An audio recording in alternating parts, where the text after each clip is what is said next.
second interview, where we're interviewing Dave Arnett. And we'll have the same procedure kind of like we did last time. If you would give just an opening statement, background, all that work experience, and then we'll have at least one round of questions, beginning with Lewis for Ward 1 and just go all the way around. And after that, we'll probably just have more of a freewheeling type discussion. Absolutely. All right. Well, if you would just go ahead and introduce yourself to us again, even though we all know you, and just give that background. Obviously, Dave Arnett, from Bell City, Alabama originally. Graduated Bell City High School. At the age of 17, went into the United States Navy as a aviation maintenance administration. So very long word for push paper for aircraft. We kept up with all the logs, did all the office work, evaluations, pretty much anything that any of the squadrons or intermediate level maintenance needed. From there, got my Class A CDL, drove cross country for probably a year or better. Decided that was enough time away from my family that did a little temp work in there, used my Class A CDL, drove a street sweeper downtown Chicago for 9 months-ish. Decided we could not afford to live in Chicago anymore, moved back to Bell City, Alabama, where obviously cost of living was cheaper. At that point, had a couple of directions to go.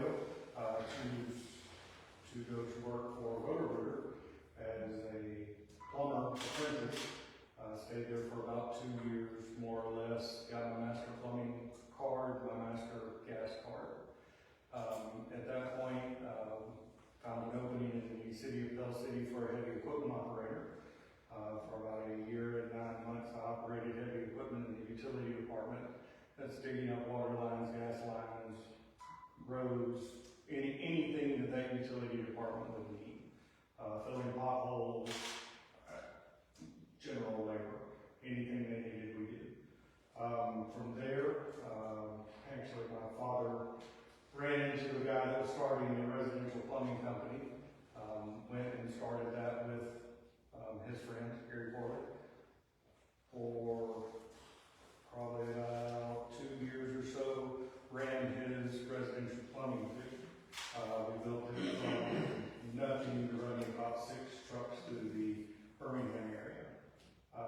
At that point, the building inspector job in the city of Anniston opened up, applied, and through a series of events, actually got the job. I was actually very, very shocked when I did. Stayed there for 9.5 years, where I got my Master Code Professional,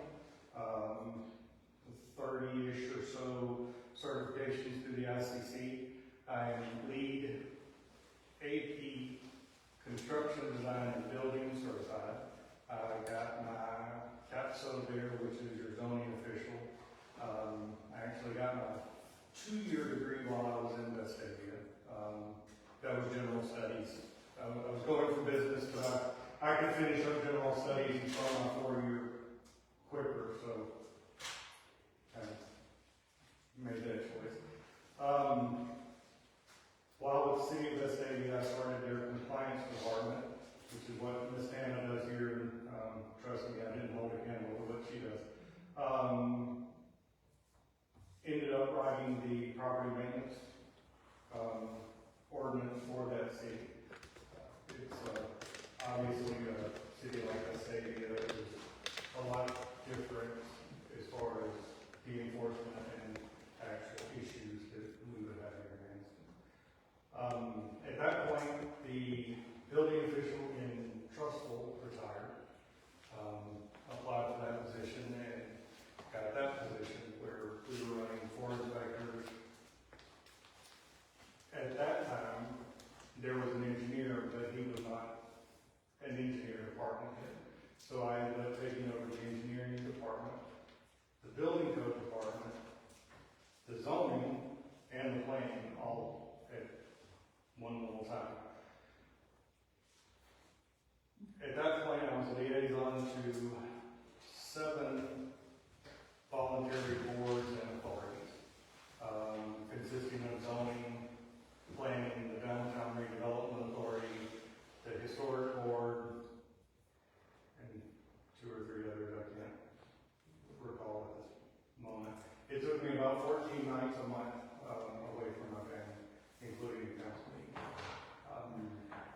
So did that for 5 years, 4 years. The last year, I transferred over to the actual IT department, and I ran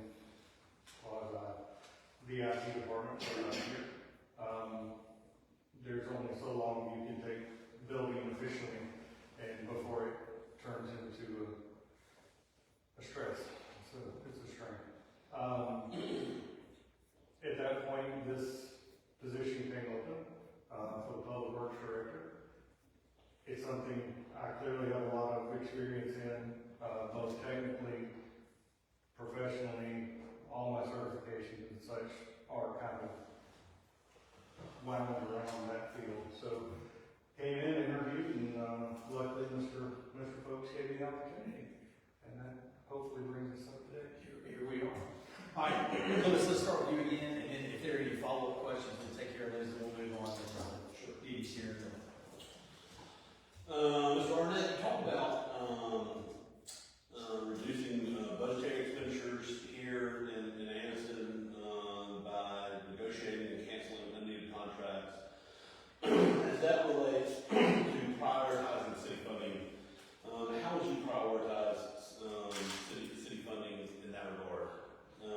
And then how might you identify other sources of revenue for the city? Okay.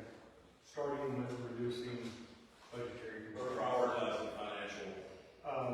When I got here, we contracted with the engineering firm CDG. Everybody remembers Lance. At that point, our budgetary requirement for the engineering department was around $240,000, give or take, and that didn't even include all of his extras. So at one time, we were paying that company to have an engineer in the seat, 8 hours a day, close to $300,000 a year. As we got deeper into the invoices and deeper into actual production,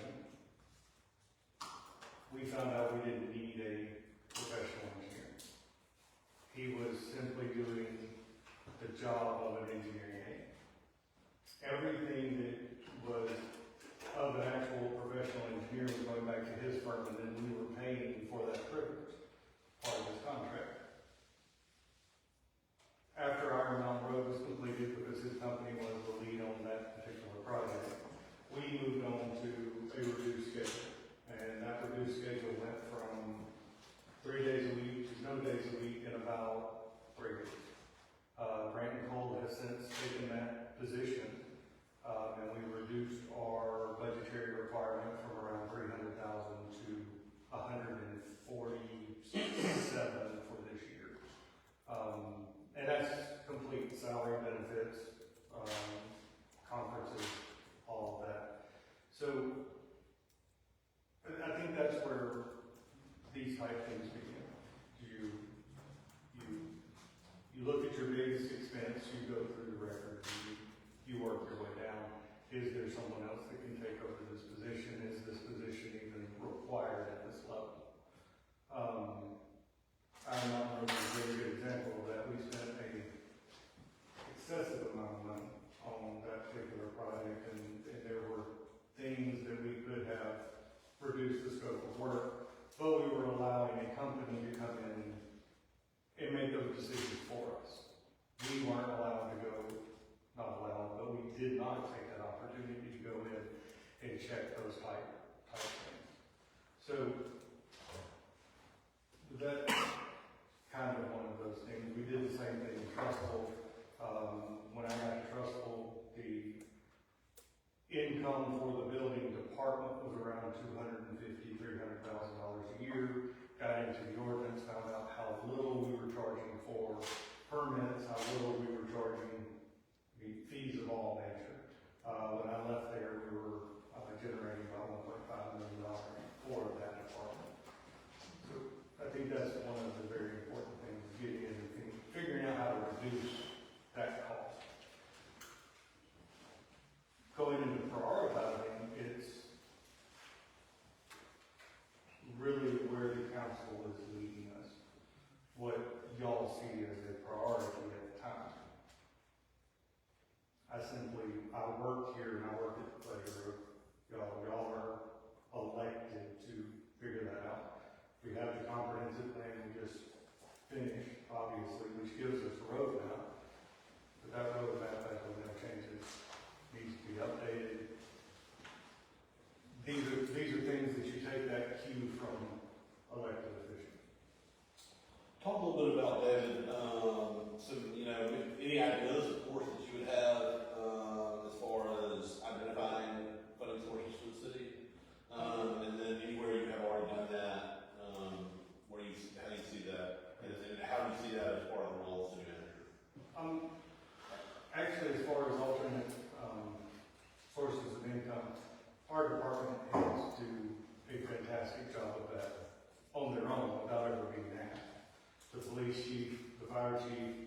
Main Street, Tana, we all do these things almost as a second nature.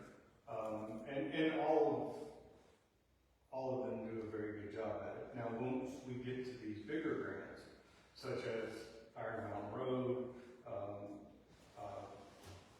Noble from 8th down to Front Street, some of your NPO grants, those are things that we actually have a consulting firm for. I took grants in my master course. I've written a grant. I've gotten a grant. I'm not great at grant writing. I'm not gonna lie to you. It's not my thing. They're very, very niche kind of things. They're looking for certain words, certain phrases, and that's what we have consultants for. I look at the back end of that grant process. Usually there's a match. Have we budgeted for that? Is there an in-kind service? Is there a responsibility of the city beyond that grant? In our AIP grants, our airport grants, we have grant assurances from the federal government that these 19 items must be met, or we have to pay that grant back.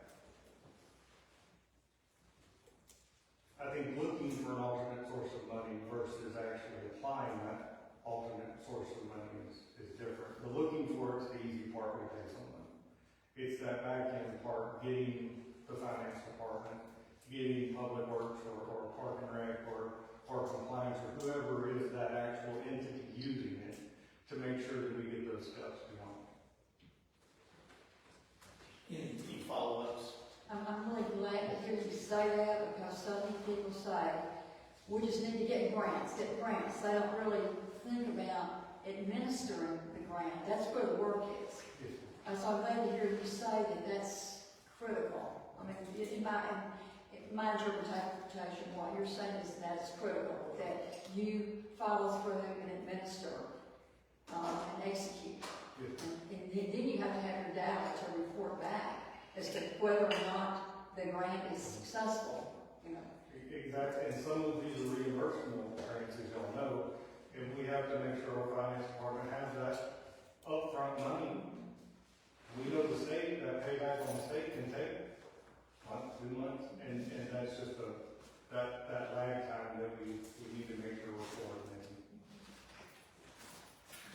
Any other follow-up? All right, let's go to you, Lee. Start at thank you for your service. My question to you is, working, being a department head in the city, what would you, what would you desire to become a city manager? Very good question. I've worked a lot of places. Not too many, but I've worked a lot of places. I've never worked with a group of people this dynamic, this fun, this interesting, this educated, this just a team mentality all throughout the city. Starting in public works, I have the best employees in the city. I'll be glad to argue with any department head that wants to argue. My employees are the best. We take great care in making sure they're taken care of. We understand that this is a blue-collar job, it's paid blue-collar wage. We do our best to make sure they're taken care of in every other way we can. We can't just issue raises ad hoc. Obviously, we can't just give them more money. We do our best to take care of them in other ways. Other ways that I and my supervisors take care of them. We try to provide, lunch once a month. We try to make sure that their families are taken care of at Christmas time. And we're just really kind of that. It's not a family because you don't choose your family, but we do our best to make sure everybody feels comfortable in the moment. What makes me want to be city manager is, first, this is what I've trained for. This is my education. This is what I've spent 20 years doing, is learning how to run cities, writing ordinances, researching, doing everything I can to reach this point. But also look at the city that we live in. Look at the employees, look at the citizens. Why would you not Look at what we've done in the past 5 years. Bill and I, while we were touring the city hall, we went up to the roof. You look up and down Noble, and in the last 5 years, you can see nothing but change down that road. Every bit of it is changed, it's built up. Our main street has gone out, they've created parks, they're putting out speakers, they're bringing this home feeling to Noble Street. I think that's very important. I think everybody here would agree that that's very important. You look up north at the McClellan development. Anybody ever think we'd have a Starbucks here? No? This is the most exciting time to be any part of the city. But running the city would be,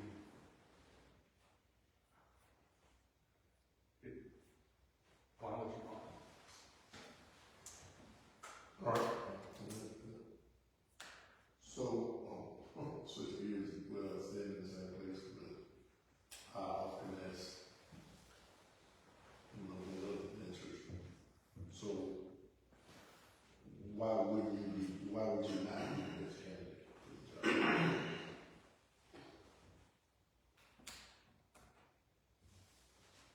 Well, I have a lot of faults. I'm not the best at everything. I can be hard-headed sometimes, just like anybody else.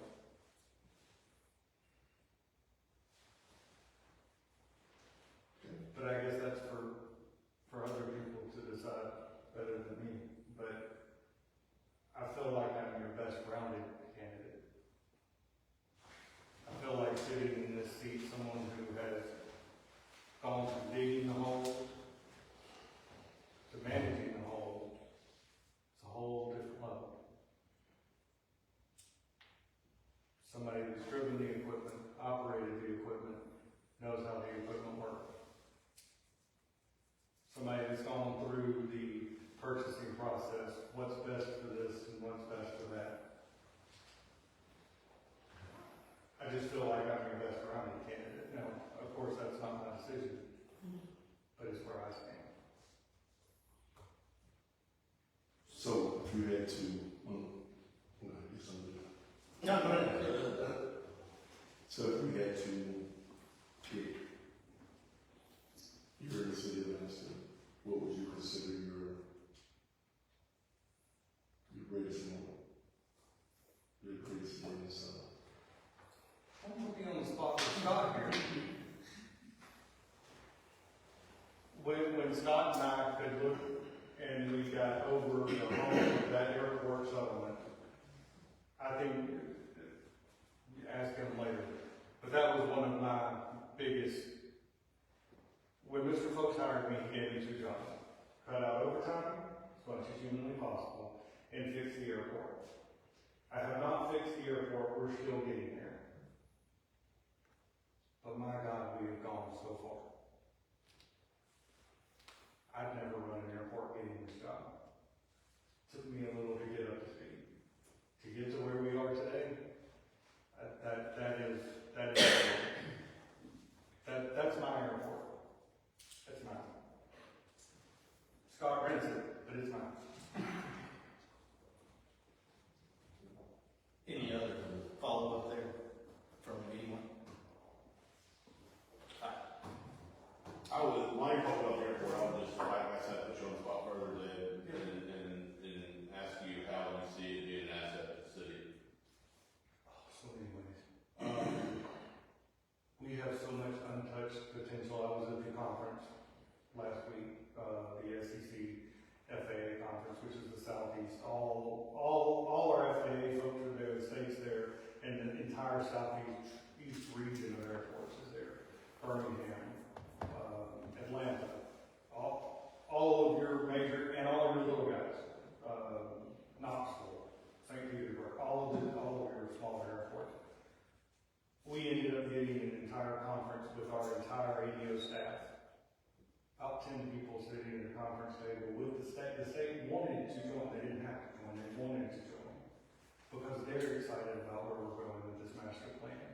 Our buy-in with the munitions department, the new the fire training facility, what we're doing with that. These are all things that are very exciting, not only to us, but to the FAA, to the state, and to the region, because like we all know, the fire training center is not only a regional, but it's the head ADO, Rand Black. He's done 3 training centers in 30 years. 3. The last one was Lexington, Kentucky, and they actually paid for the training center. That's how much need there is. So for us to go through and kudos to the fire chief to go through and find that money to provide something that the FAA has already paid for, but to add another dynamic down at our airport. It's finally a path we can look to. We're never going to be Birmingham. We're never going to be Atlanta. And we're never going to have a Southwest or anything else like that. There's just no point. There's no logical point to do that.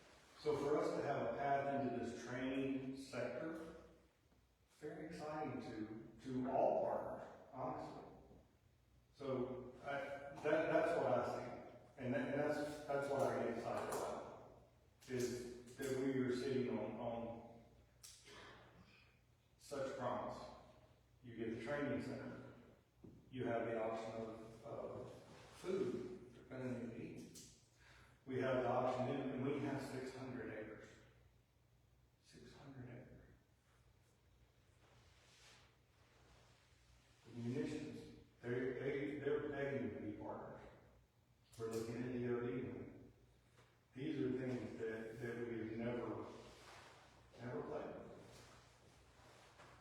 Very exciting. Any follow-up there? All right, Sarah? David, you mentioned Fort McClellan, that essentially being an asset for the city. You are fully aware of all the changes that are going on with the MDA, potentially assets being moved on to the city. So I kind of have a 3-part question, and I can reiterate those questions too. For David, is that understand? The first question is, what is your vision for Fort McClellan? Number 2 would be, how would you leverage state and federal funds to enhance infrastructure, particularly in that area? And then number 3, how would you manage staffing issues as it pertains to Fort McClellan? So vision for Fort McClellan. It could be industries, whatever the case may be. So I think industry would be such a capable, because that's what's already out there, right? We got that, and the transportation department for the county. Do we want industrial development? Is that all that property is for, is industrial development?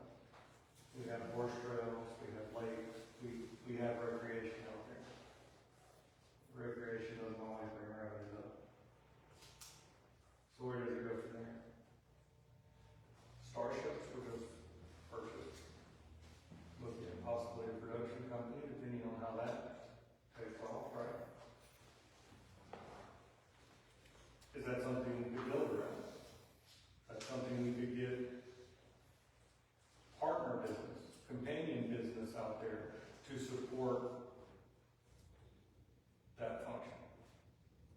You have to have lighting, you have to have directing, you have to have set builds, you have to have all of these things. Is that the way to go? I have no idea if it doesn't exist yet, but I think you have to have the seed to grow around. And the only seed you have right now is industrial development. I don't know that property needs to be fully industrial, but that may be where it goes. I mean, that may be the only avenues we continue to get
shut.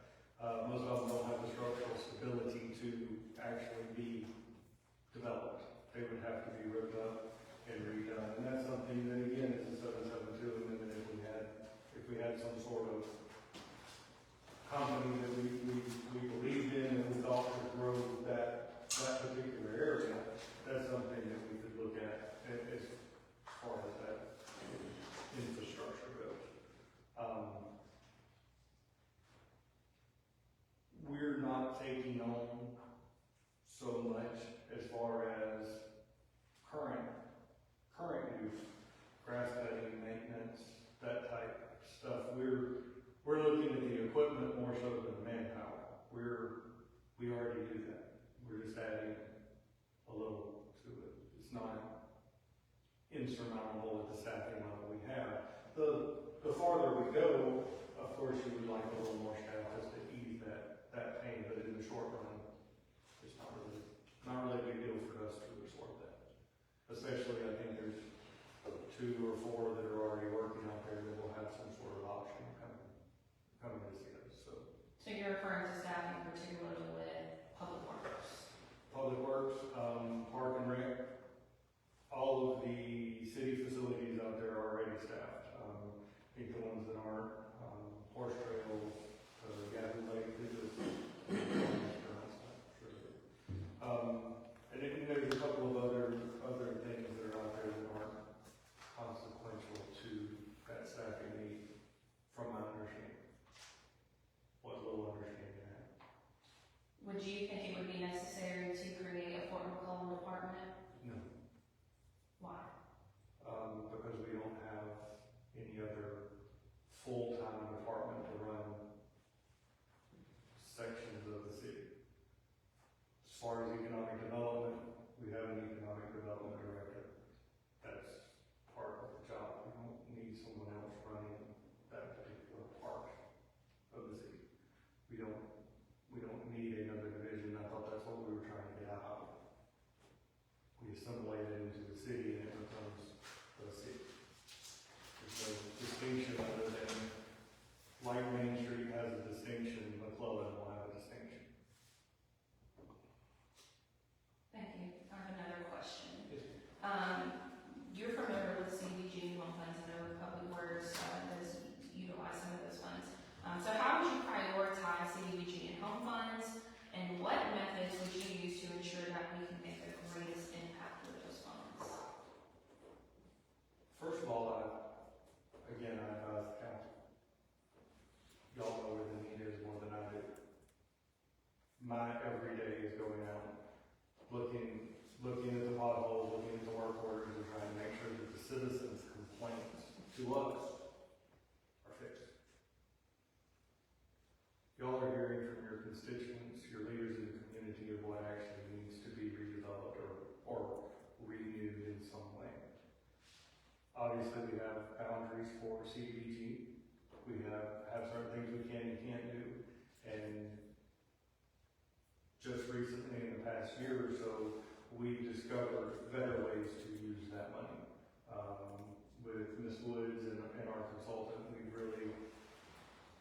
really dug a little deeper to figure out what use can come from those monies.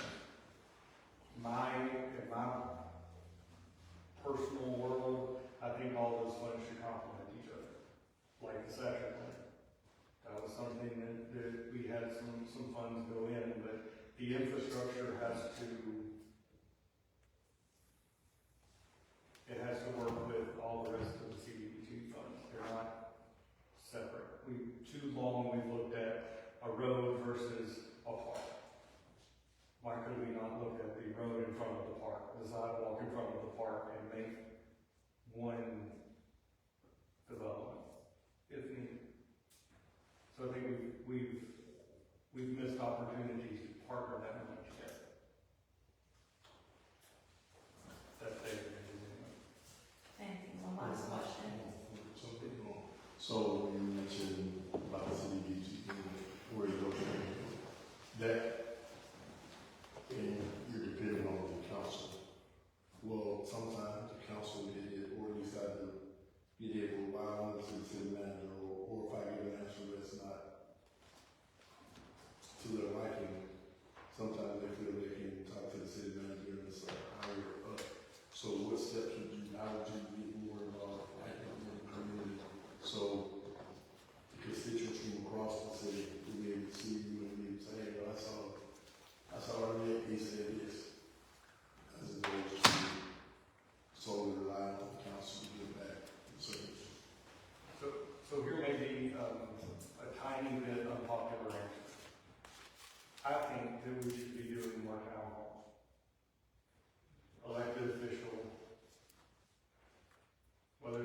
department head, whether it's the city manager, whatever you feel at that time best serves your town hall.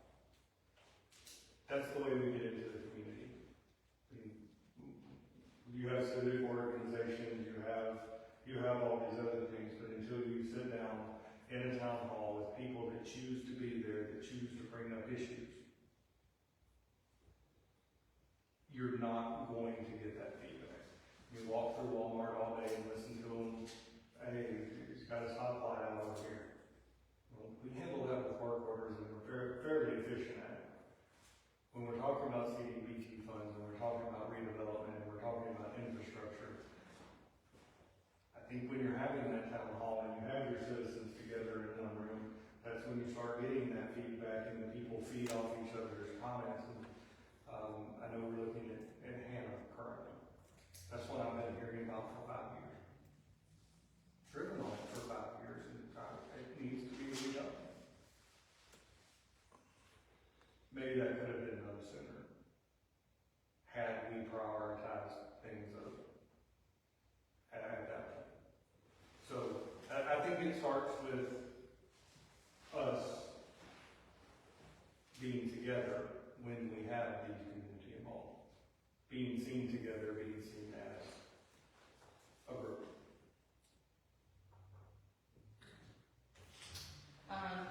That actually led to another question. How do you, this is not the question I was gonna ask. I promise after my two questions I'm gonna stop. You're good. How will you ensure that there is adequate communication between yourself, if chosen for this position, and the city council? Meaning, we are getting the necessary information that we need in order to make sound decisions outside of our own research and our own duties as elected officials. How will you ensure that that communication is fair, adequate, and just between the two? I think that's up to each council. I think the information you would require and you would want might be different from Mr. Downey. I may be giving him information, and he's just looking at it going, I don't want to know anything about this. So I think the first part is sitting down with each one of you and seeing what you actually want. And then developing that strategy from there. I know Ms. Harris came in Tuesdays at 2 o'clock. Ask any question you want. That was her way of getting the information she wanted.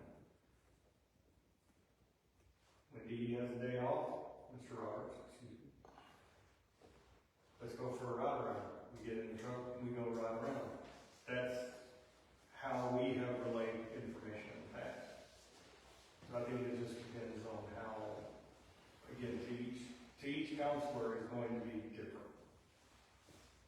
Now, if the council as a whole says every council meeting we want the current budget, any amendments, then that will be made for you.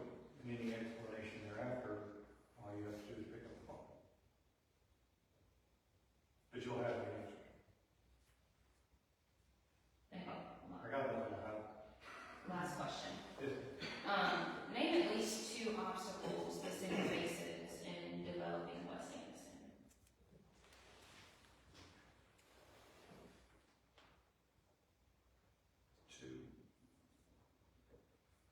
Currently,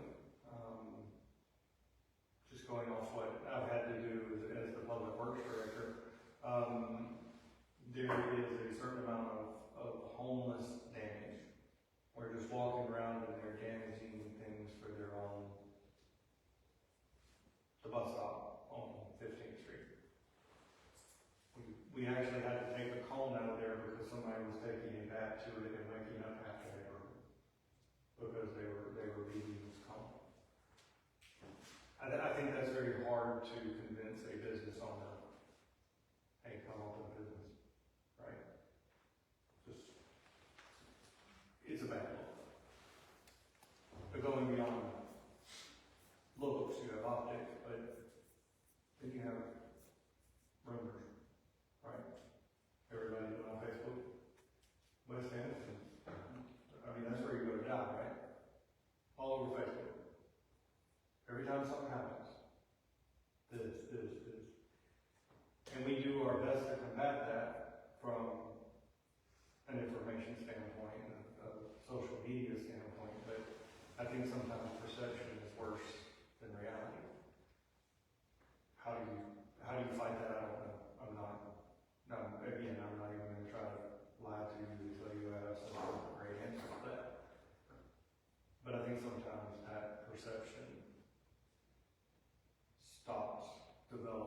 before it ever starts. Trying to convince somebody that it doesn't exist when it's all, how many years has this been going on? You turn on Facebook and it's just, it's this, it's this, this is good. I think perception is probably worse than reality. So the problem isn't necessarily a realized problem, perception. I think we've done better in the past 3 years as far as getting trash up and getting that word out. So I think if you'd asked me 4 years ago, I would have said you ride through and it looks like a dump. But I think we've done better with the community. I think we've done better with the public works department. We've done better cleaning up that side where the actual appearance actually meets some of the citizens. I mean, the citizens deserve a clean place too. And I think we know that not all of that comes from the citizens of Anniston. Citizens of Anniston don't have that many mattresses. There's no way that we can have that many mattresses within the population of our city. There are other people coming and using us as a dump. I think we're doing a better job there. So, one, I think is actual, the homelessness there that I think we're doing a better job at Thatcher Clinic and Martha's Hope and this type of stuff. But I think, again, going beyond that, it's a perception. Thank you. Any follow-up? Mr. Arnett, first I want to thank you for always being responsive. Whenever I need some help with something, I think I interact with you more than any other department. And you've always answered any question and been very, very efficient at solving any kind of problems that I presented to you. So I want to thank you, along with our Councilor Roberts, for your service. You alluded to some of your interactions with employees, but I would like to know what methods have you used to collaborate with the staff and ensure that you're tapping into their abilities. You have a lot of employees who work for you, Yes, ma'am. but how do you collaborate with these employees? Or do you have a method for collaborating with them?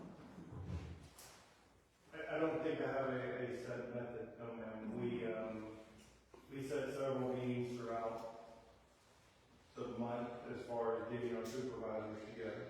And we have one projects meeting a month, we have one budget meeting a month. Ms. Avaki has set up, she calls it a huddle every Monday at 8 o'clock, so we can sit down with all of our supervisors and kind of figure out what's laid out for the week and what we can do to help from there. As far as our regular full-time employees, just going down to the armory and sitting there watching them come in every morning and just chat and see how their life is. It's not a method so much as it's just hey, let's see how everybody's going today. And that's, sometimes I don't have time to do it every week. Sometimes I can do it a couple of times a week. It just depends on what we're doing. The last few weeks we've been moving, so I haven't had a chance. They've actually been coming to City Hall, so we've been able to communicate from there. But no ma'am, I have no set method. Could you define your leadership style? Do you have a particular style that you would be able to define or want to define? It's a great question, obviously, but I think a lot of times people try to define themselves by one style, and I think every leadership course you go through, and through my education and through all my certifications, I've been through a zillion of them. Generally, there's 6 to 10 leadership styles, right? I think Harvard Leadership School gives you 6. I don't think any of us here that have ever been in a leadership position is one.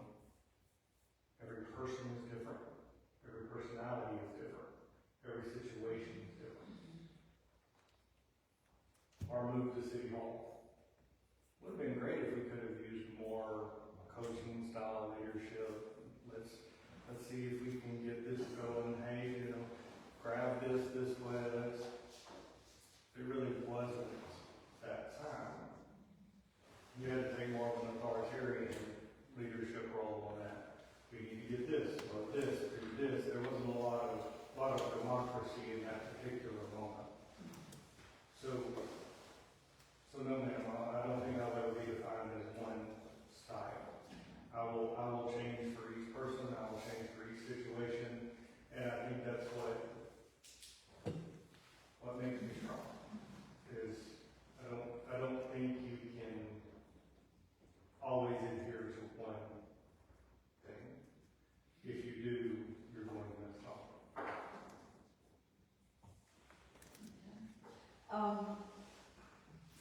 We encounter a lot of politically sensitive issues with the staff, the council, and the public. And sometimes we know the problem is people don't always know the whole story. They make assumptions based on a small amount of information.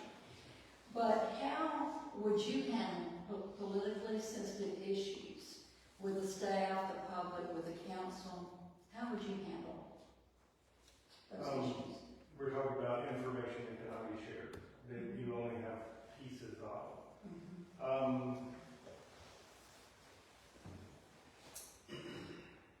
You know, obviously the best medicine is no comment. I'm sorry, we can't comment on that due to legal reasons or NDAs or whatnot. Or you use the tools you have on hand. We have our public information officer that is very, very good at figuring out how to say things without saying things. Why would you not use that? I mean, you have a person there that's sole job is to do that. And sometimes his wordsmithing is way better than mine. So I lean on people that know what they're doing. How do you do that internally? I mean, without needing a public information officer, without, in regards to the culture that you'll develop at City Hall as a leader of that tremendous number of employees. Coming from a small business background, one of my focuses is always taking care of my people, making sure my people have what they want, what they deserve, what they need. Yes. So how do you go about managing that type of information internally? And also, I mean, not just that type of information, but that type of potential conflict or resolution or. I think it's all starts at the department head level. I know that I have a conflict or a problem in my department. My entire job is to make sure that it gets to Mr. Folks' office. Because once it gets there, it looks like I can't do my job.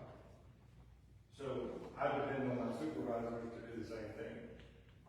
If it is a conflict or an issue that rises to my level, well, we've really done something at this point. We're far into discipline, far before write-up, right? As far as information getting out, like the smart phone. Couldn't tell anybody that for how long. Everybody's asking, are we doing this? Are we doing that? Sorry guys, I'd love to tell you.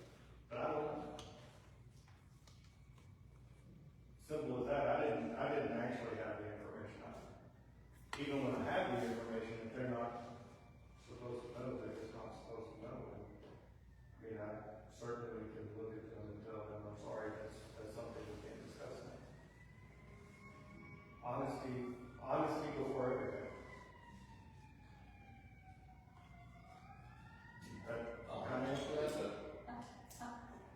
No further questions, but thank you so much. Yeah. In your opinion, what is the single most pressing issue facing the city right now? I don't want to say the airport, but that's like 3 or 4.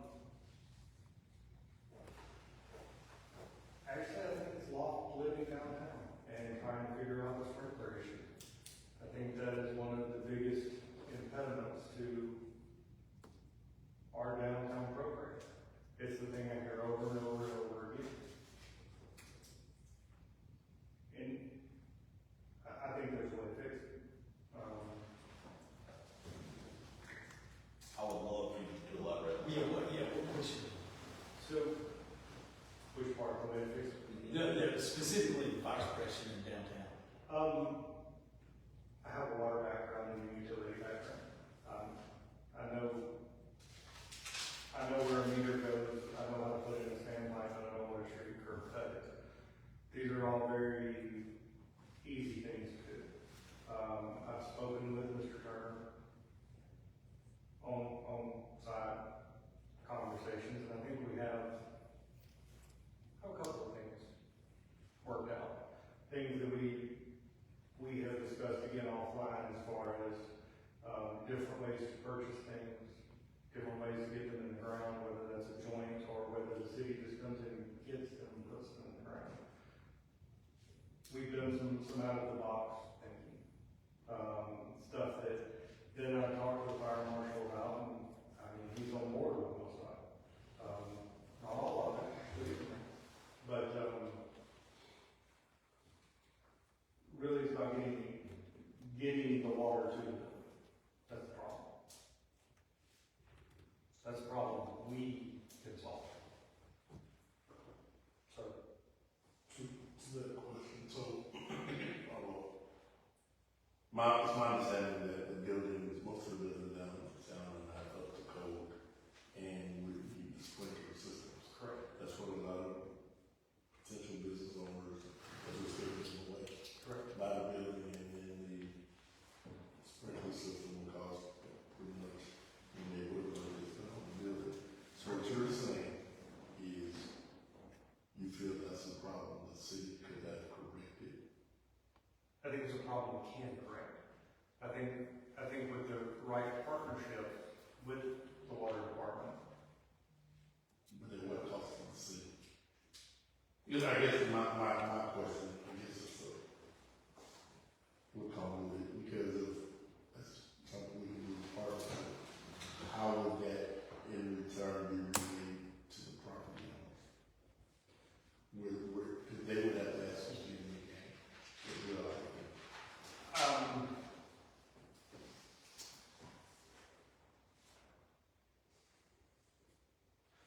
You know, Mr. Roberts, I think discuss that.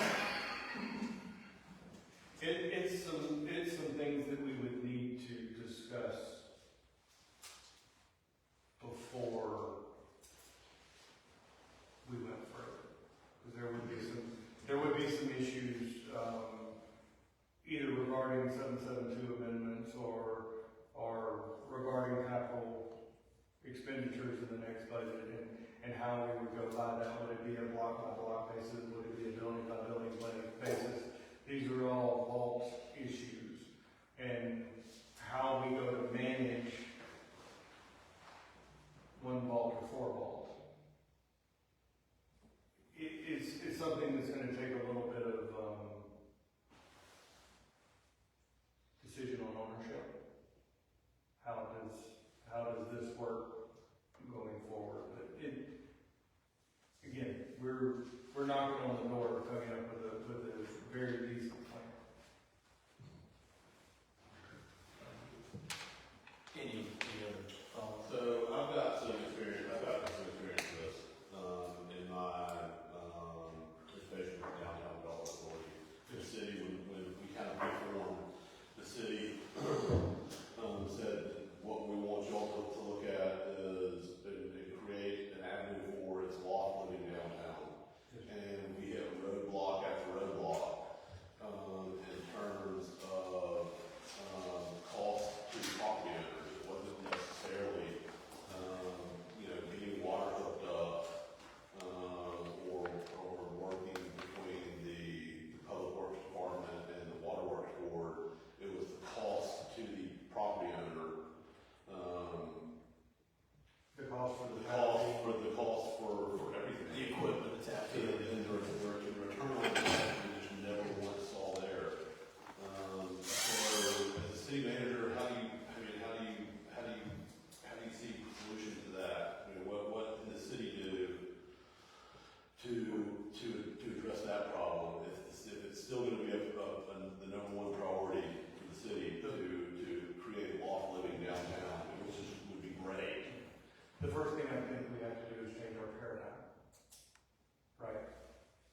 maybe that's not an owner's responsibility, they're not responsible for paving that, are not responsible for paving Noble Street.